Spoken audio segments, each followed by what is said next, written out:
Gracias, Christian. Agora eu vou começar fazendo umas perguntas enquanto vocês estiverem ainda escrevendo, mas já estão chegando as perguntas. Então, pegando agora esse gancho da esfera de políticas públicas e também consciente do fato que estamos representando um continente que tem contextos socioeconômicos políticos muito diversos e não há um sistema necessariamente de governança continental. E eu queria explorar um pouco essa questão de políticas públicas, como ela é a vista da base, dos empreendedores. Então, eu queria perguntar primeiro para a Gabriela, que tipo... inglês.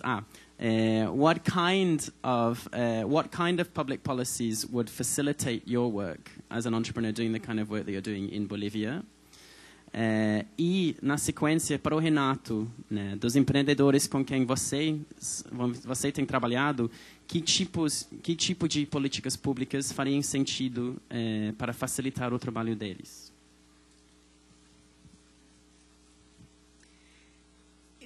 Veo que todos entienden español perfecto, ¿sí?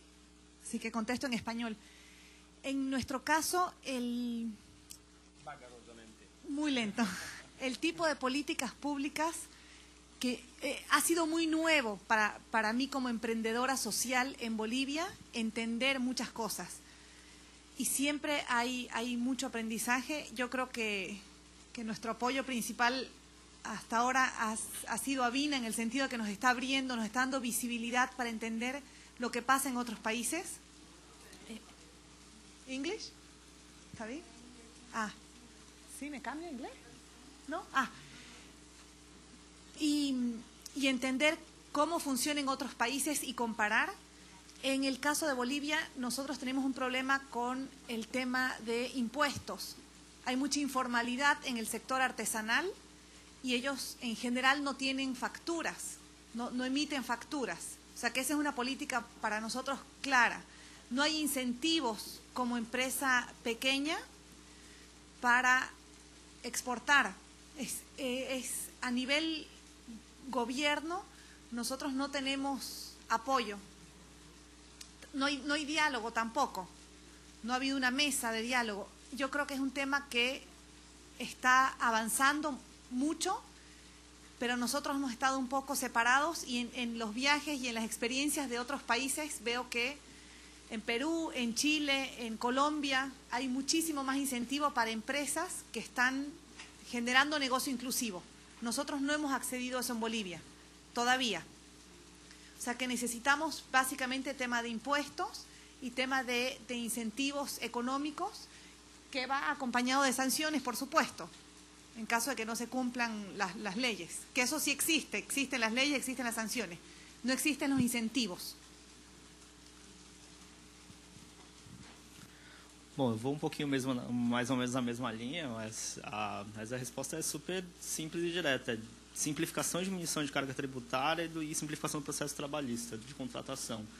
Então, por exemplo, a gente trabalha com muita pequena empresa, né? Então, a dor de cabeça que a gente tem, por exemplo, uma pequena empresa que está no Simples, aí aumentou a receita, a gente, nossa, aumentou a receita, que beleza, mas saiu do Simples, nossa, saiu do Simples, então vamos baixar essa receita aí. Ela, assim, só esses processos são super complicados, principalmente a gente trabalha também com organizações que escolheram, por exemplo, se estruturar juridicamente como uma OCIP, e elas não têm, por exemplo, o benefício do Simples. Então, elas acabam pagando muito mais imposto do que a empresa. A gente, putz, então você vai ter que abrir uma empresa lá, mas eu não quero abrir uma empresa. Então fica toda essa complicação aí da parte da tributária.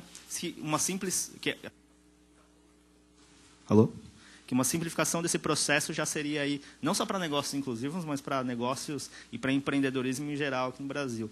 E do processo trabalhista, aí tem um trabalho das organizações de apoio, né? Os empreendedores, de uma forma geral, eles não sabem muito como é que isso funciona e acabam entrando em várias enrascadas. Por exemplo, aí, trazendo um caso aí, de um negócio que trabalha com representação de vendas. Representação de vendas, teoricamente, ele não necessariamente ele tem vínculo trabalhista, mas pelo fato de você ter feito uma reunião semanal durante um certo período de tempo, isso já pode, né, vincular. O empreendedor não sabia disso, ele tomou um processo. O fato de ele ter tomado o processo, o advogado ainda fez toda uma articulação com os outros representantes, todos colocaram bom, a empresa inviabilizou, né? Então, assim, tem, obviamente, um trabalho do empreendedor de ter buscado um advogado anteriormente, mas tem um outro trabalho também de... tem uma parte nossa da Artemisia que é também entender muito dessas coisas e colocar logo no comecinho, e tem uma parte também do governo que é de simplificação de todo esse processo aí, né? Então, eu não sei se incentivos econômicos para negócios sociais ele é o caminho, assim, eu ainda tenho muitas dúvidas em relação a isso, mas eu tenho certeza que no processo de simplificação de toda essa parte tributária, legal, trabalhista, etc., você já faz um super trabalho para todos os empreendedores do Brasil, não só os empreendedores de alto impacto social. Obrigado, Renato. Obrigado, Gabriela. Agora, né, um tema que a Gabriela abordou um pouco na fala dela e que alguns de vocês estão levantando, então... o Henrique, o Luiz Miguel, essa questão de como nós podemos e como nós devemos medir o impacto que nós queremos causar. E até pegando, né, uma fala que surgiu hoje de manhã no primeiro painel, a Brooke Barton, que estava falando muito dessa questão de incentivos e de como funcionam as decisões dentro das empresas. E a questão que ela colocou era como mudar os incentivos da diretoria e dos gerentes para incorporar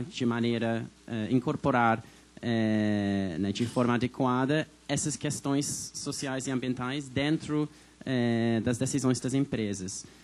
Então, eu queria perguntar para o Marcos, nas suas conversas com os investidores que vão investir no FIRST, como que eles veem, né, quem tem essa preocupação com o impacto, como eles veem esse impacto e como você trata essa questão com os investidores de prestar contas sobre esse impacto. E, na sequência, eu queria explorar com o Renato um pouco, que trabalha, né, já há algum tempo com os empreendedores, como a Artemisia olha para essa questão de medir impacto. A pergunta é excelente.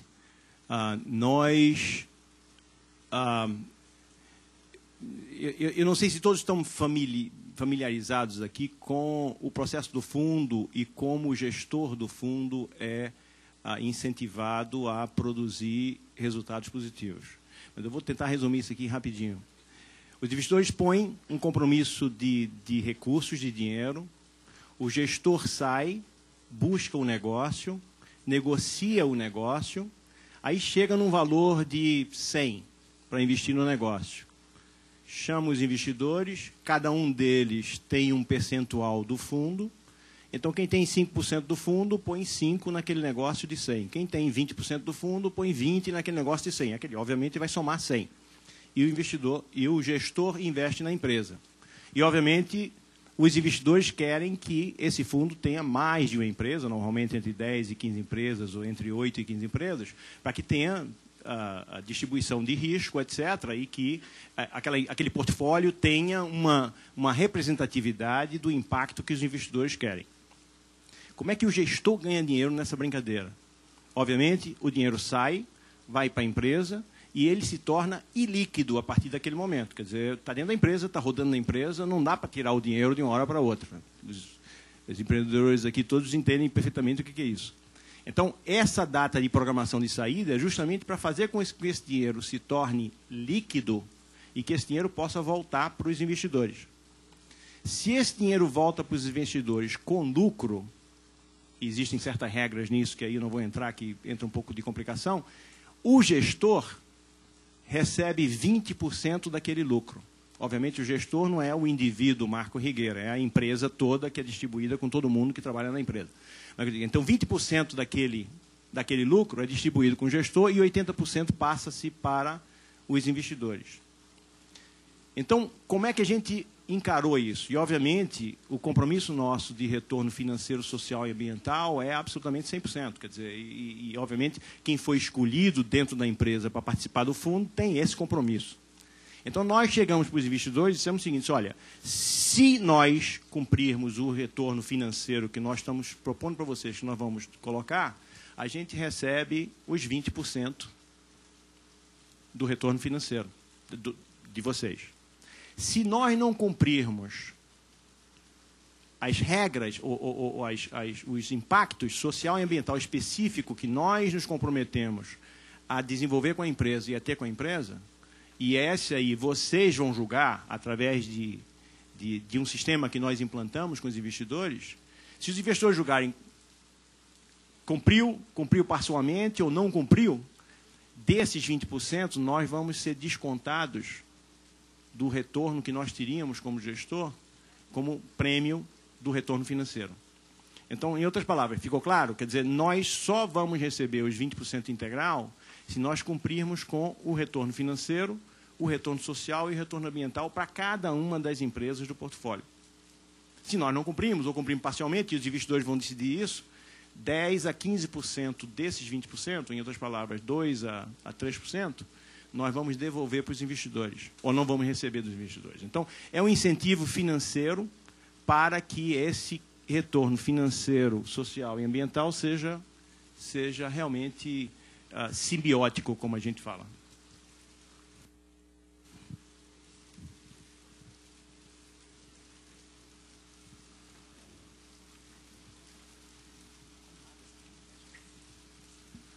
Bom, alô? Tá funcionando? Tá funcionando? Tá. Bom, a Artemisia, a gente olha para essa parte de medição de impacto. Bom, primeiro eu vou falar o que a gente faz, para depois falar mais ou menos o que a gente... quais são as nossas reflexões em relação a isso. Então, agora, como a gente faz? A gente usa os métodos que hoje existem. Então, hoje existe uma padronização de métricas de impacto que se chama IRIS, Impact Report, Investment Standards, alguma coisa do tipo. A gente utiliza essas métricas para mensurar aí os impactos sociais dos nossos negócios de uma forma bem quantitativa e simples. E é isso que a gente faz hoje. Como a gente gostaria de fazer? A gente gostaria de ter uma mensuração qualitativa desse impacto. O problema é, medições qualitativas custam muito caro, tanto para a Artemisia quanto para o empreendedor. Então, a gente não consegue fazer isso hoje. Né? Então, esse é um ponto aí que a gente tem de atenção e que a gente ainda não tem uma resposta. Né? A medição qualitativa, aí na nossa reflexão, ela teria que ficar para os elos posteriores da cadeia. Ou seja, a gente trabalha com as empresas que são bem pequenininhas, estão começando agora.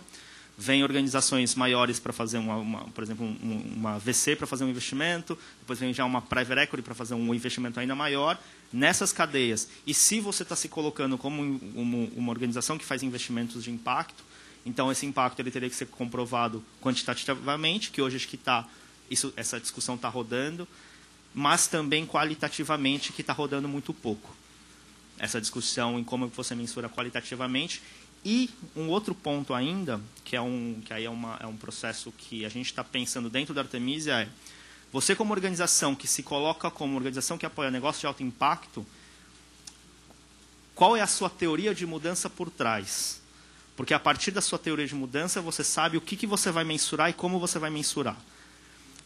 O que está acontecendo hoje, que a gente está observando por enquanto, é que ainda está meio responsível. Primeiro, eu acredito que tem impacto, mais ou menos, faço acontecer e depois mensuro mais ou menos o que aconteceu.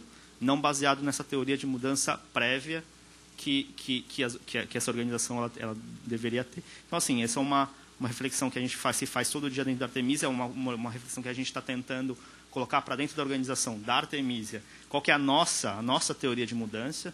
Né? Então, para a partir daí a gente conseguir montar todo um critério de mensuração quantitativa que está bem encaminhada, mas também qualitativa.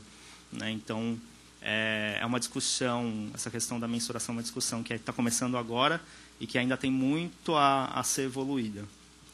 Eu queria só adicionar, e esse é um ponto muito interessante, porque os nossos investimentos são investimentos maiores. A gente já pega as empresas num estágio maior. Então, parte do recurso que vai ser investido na empresa vai ser separado para medir o impacto social e ambiental, certo? Quer dizer, e esses indicadores que o Renato está falando, na verdade são 60 ou 70 indicadores hoje, e que, obviamente, você não vai seguir 60, 70 indicadores para cada empresa. Então, dentre os 60, 70 indicadores, você seleciona 3 ou 4 que são indicadores fundamentais para aquele negócio, se é um negócio de educação, se é um negócio de prover energia elétrica em áreas que não são servidas pelas companhias de energia elétrica, se é um negócio, por exemplo, de serviço de água ou de atendimento de saúde comunitário, etc. Obviamente, os indicadores são diferentes para uma empresa e para outra. Mas o importante também, que eu não mencionei, é que nos recursos investidos na empresa existirá um percentual dedicado a uma equipe ou uma pessoa que estará desenvolvendo essa questão de medição, monitoramento e escala de impacto dentro da empresa. Obrigado. Posso só adicionar mais um ponto, assim, que nessa questão da mensuração, por exemplo. Por que a gente coloca aqui a qualificação disso? Ela é muito importante, ela é muito mais importante do que a mensuração quantitativa. Por quê? Você olha para esses indicadores, né, que foram se colocados, está sendo muito usado na indústria, você pega exatamente os mesmos indicadores e fala assim, eu estou investindo num negócio de nutrição. É um negócio de nutrição para a base da pirâmide. Pega exatamente os mesmos indicadores e coloca numa empresa, num blind view, por exemplo, numa empresa X. Essa empresa eu tenho certeza absoluta que seria critério 5, que é como eles colocam. Que empresa seria essa? McDonald's, por exemplo. Né? Então, porque como a qualificação quantitativa desses impactos estão sendo colocados, o qualitativo ainda não está sendo tão mensurado, vamos dizer assim.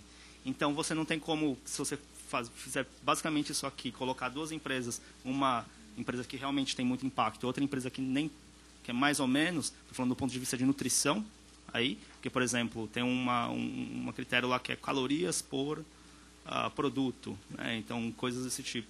Então, dependendo de como você for, você consegue fazer isso.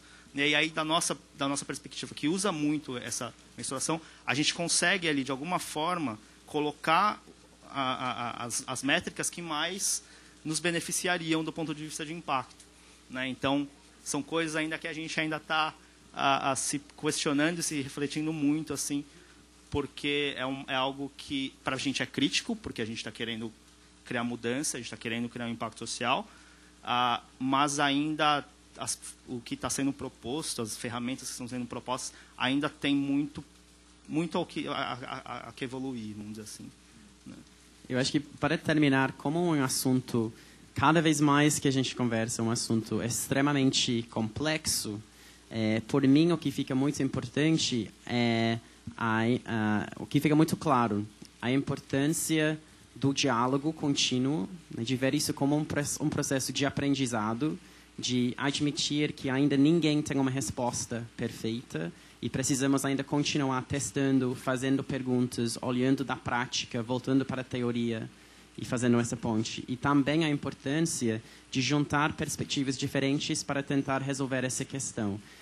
Então, né, como por exemplo, obviamente não faz muito sentido um investidor impor um indicador se uma empreendedora não tem tempo, né, de medir 60 indicadores diferentes. Então, como faz esse equilíbrio entre as necessidades dos públicos diferentes? Porque um grande investidor internacional que quer investir num negócio na Bolívia tem uma visão muito diferente da empreendedora que está tentando gerar impacto. Então, por mim, eu queria colocar esse ponto. Até tem uma pessoa nessa sala que esta semana estava numa conferência sobre exatamente esse tema em Washington, que é a Célia.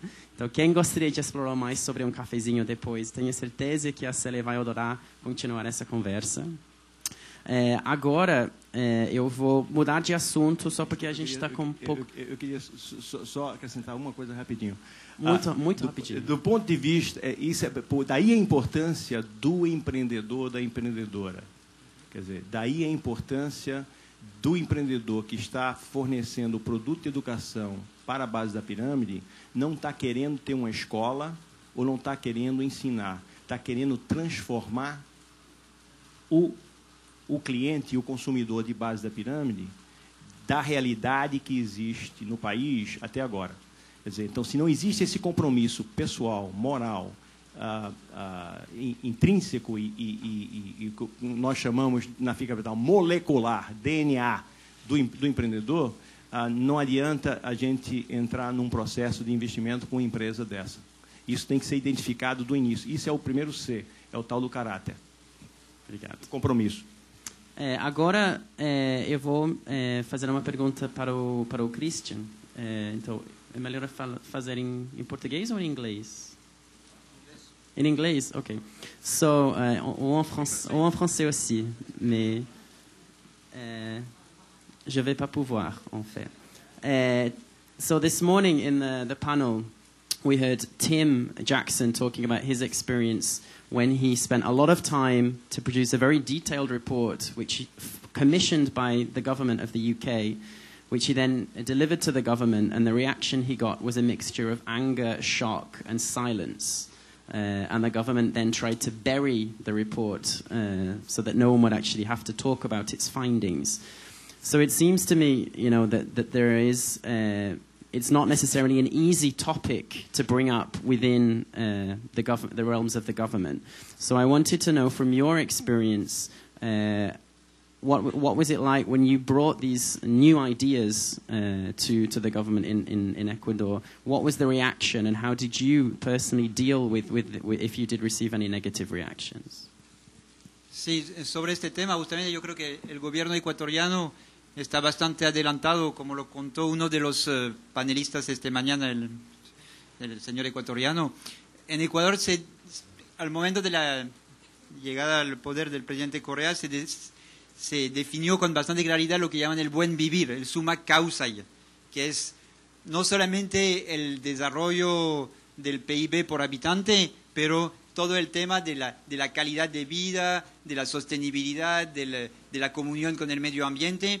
Y este tema, el Ministerio Nacional de Planificación, el SEMPLADES, tiene todo un plan nacional del buen vivir que cada uno de los ministerios debe ir adaptando a su realidad. Entonces, yo diría que en el sector agropecuario, cuando hablamos de estos programas de negocios inclusivos, obviamente el buen vivir es uno de los elementos importantes. Y ahí nos ha llevado a la pregunta, cuando hablamos de pobreza, ¿dónde se concentra la pobreza? Y en la mayoría de los países de América Latina hay brechas de desarrollos entre el urbano y lo rural, entre ciertas zonas del país a nivel rural. Y ahí estos programas de negocios inclusivos tienen incentivos diferenciados en función a las zonas en las cuales intervenimos. Por ejemplo, un programa de reforestación con pequeños productores, existe un instrumento en el cual pequeños productores de menos de 25 hectáreas ubicados en zonas de extrema pobreza pueden recibir un subsidio de hasta el 100% del costo de plantación y de mantenimiento de una nueva plantación durante 3 años. Entonces, esos son elementos justamente que permiten territorializar los incentivos en términos de políticas públicas. Pero sí, este tema del buen vivir y del summa causa es algo que es transversal a todas las políticas que se desarrollan en el Ecuador y que buscamos justamente incentivar, especialmente a nivel rural, no solamente el tema del ingreso económico. Por ejemplo, un elemento que hemos analizado es que gente que vive en situación de extrema pobreza, su objetivo primordial no es maximizar el ingreso económico, pero primero es minimizar el riesgo. El tema de familias que viven en situación de extrema pobreza, el riesgo climático, el riesgo de variación de precios, hace que si no manejan bien su sistema de producción, corren el riesgo de desaparecer. Entonces ahí desarrollamos un instrumento que es el seguro agrícola, el seguro climático, que con un subsidio del 60% del Estado sobre la prima de seguro agrícola para pequeños productores, permite justamente cubrir los riesgos climáticos y por lo tanto disminuir el riesgo. Entonces este tema del buen vivir es todo eso, es decir, es no solamente el ingreso económico, pero la disminución del riesgo, la calidad de vida, la sostenibilidad ambiental y un conjunto de cosas que ahí en Ecuador llamamos el summa causa.